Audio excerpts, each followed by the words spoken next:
Hi, Jane Harling here, Win Win Property Buyers. What a glorious summer we're having, isn't it beautiful out here? So today I just want to run through just a couple of tips, what we do right at the very beginning of a project. When we're trying to decide, is this a suitable property for us to convert into maybe apartments, or maybe keep residential, or maybe keep commercial? One of the first things we do then is we take a look at the detailed floor plans, if we're lucky enough to have been provided with any, or perhaps a detailed description. And we'll roughly figure out in our mind online, what are we likely to be able to configure in this particular property.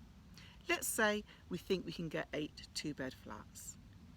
One of the next things we do then is we actually check out the demand, because the last thing you want to do is to create 8 wonderful two-bed flats and find there's no demand for them. Nobody wants them, you can't sell them.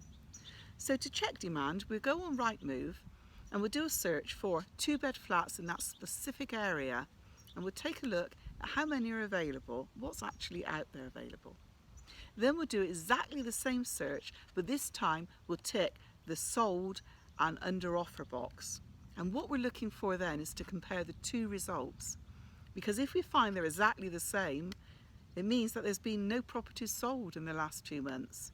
And so all you'd be doing is simply adding to the pile of unsold stock, which we definitely don't want to do. So perhaps then we would take another look at the plans and think, okay, maybe two-bed flats aren't right for this area. Perhaps we can do 1-bed or maybe 3-bed, and then check out the demand there.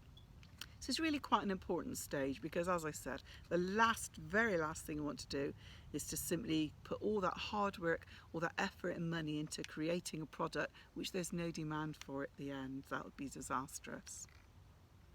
So on Thursday, I'm going to be talking a little bit more about how we analyse a project financially, because again, if we're going to do a project, we need to be sure it's going to make money, because if there's no demand and there's no profit, it's definitely one we want to walk away from, isn't it? So I hope you find this tip helpful. It's Jane Harling, winwinpropertybuyers.co.uk.